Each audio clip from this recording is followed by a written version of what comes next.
Now, right after Senate Republicans blocked that bipartisan border package, I spoke with West Virginia Democratic Senator Joe Manchin to get his reaction. Senator Joe Manchin, welcome to the NewsHour.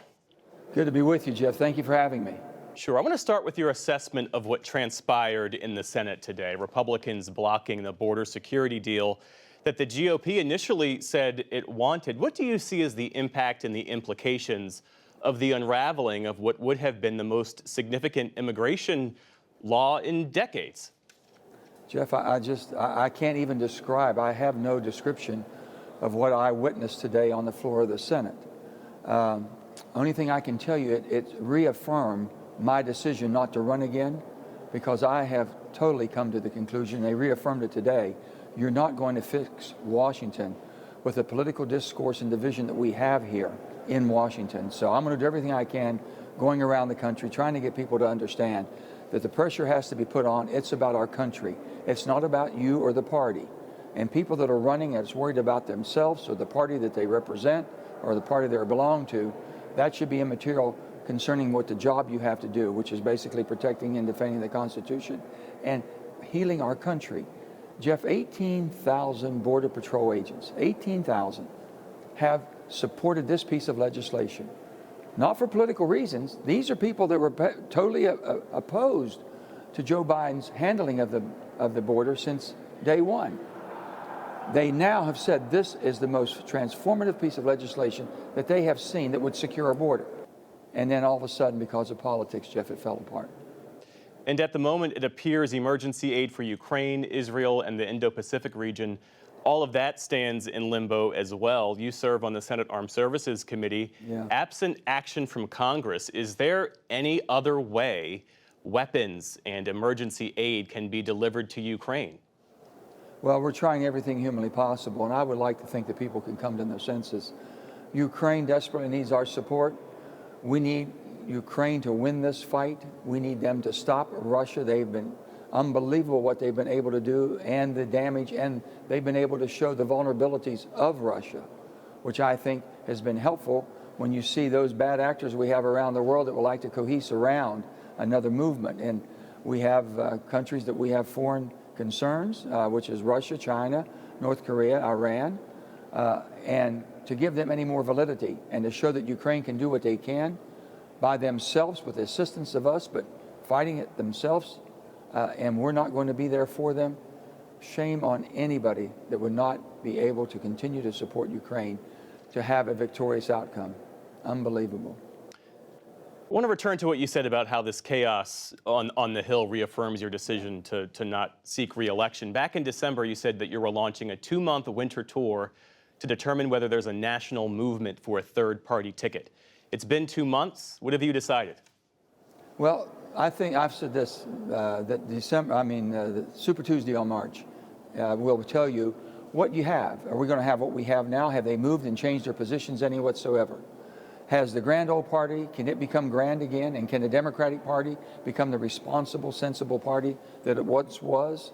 Can they come back, or are they going to stay in their respective corners, the extreme left and extreme right, where you basically have a radical, if you will, radical positions that they're trying to mainstream. They're weaponizing the political process in America. They're making people pick a side.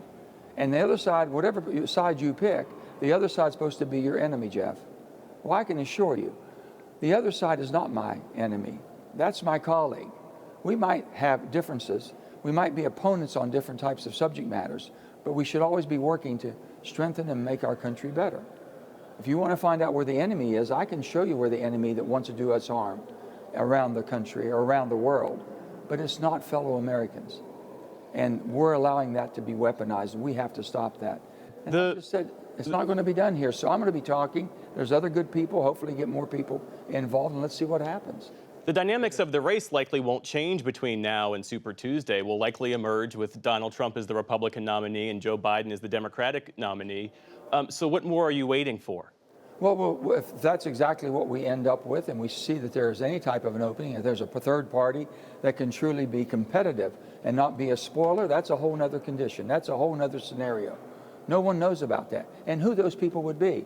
I believe the country's ready for a person who might have been identified as a Democrat at one time in their life, a person who might be identified as a Republican one time in their life, different party affiliations at one time that aren't going to subscribe to the extremes of both parties and can come together as a team to run our country and put it back together so we're continue to be the great United States of America and not let ourselves become the divided states of America. We'll be looking for that. Would that candidate be you? Could be me or many other people. Could be a lot of people. There's a lot of good people that have left this body because what they saw happen today, they couldn't take anymore. I can't either. Ridiculous. Let me ask you this, sir, because No Label's own polling from last year shows that Donald Trump gains when a moderate independent candidate is included in the race. He gets a four-point gain. Is there a way to be a third-party candidate without being a spoiler? History suggests there isn't.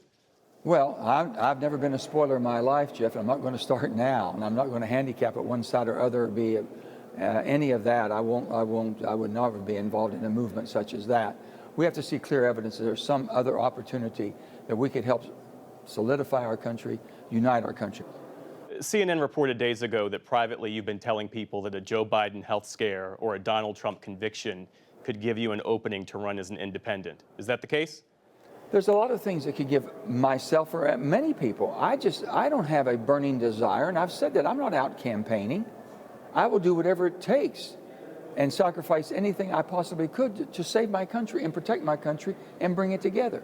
And I believe we are dangerously, and after today's vote, on the most dangerous thing that we have, a crisis we have facing us, which is the unsecured border, and we have a fix that people that are opposed to the Democrat administration that caused the problem, but are willing to fix it today, and the Republicans who have identified the problem, and we worked together and got a bill and a compromise Republican-Democrat bill, the border security bill that we had in front of us today, and they walked away from it because of the politics. That's what's wrong.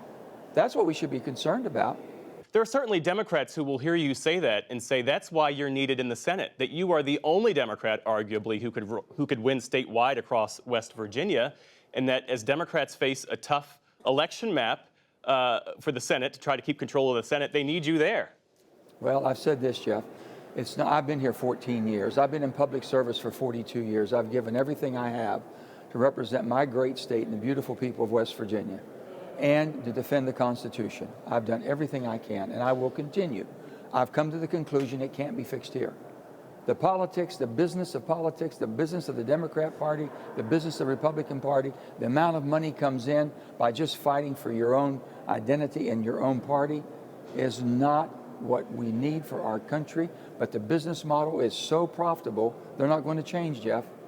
And unless the people demand changes, it's not going to happen. That is Democratic Senator from West Virginia, Joe Manchin. Thank you for your time, sir. Thank you, Jeff. Appreciate it very much. Sure thing. Bye-bye.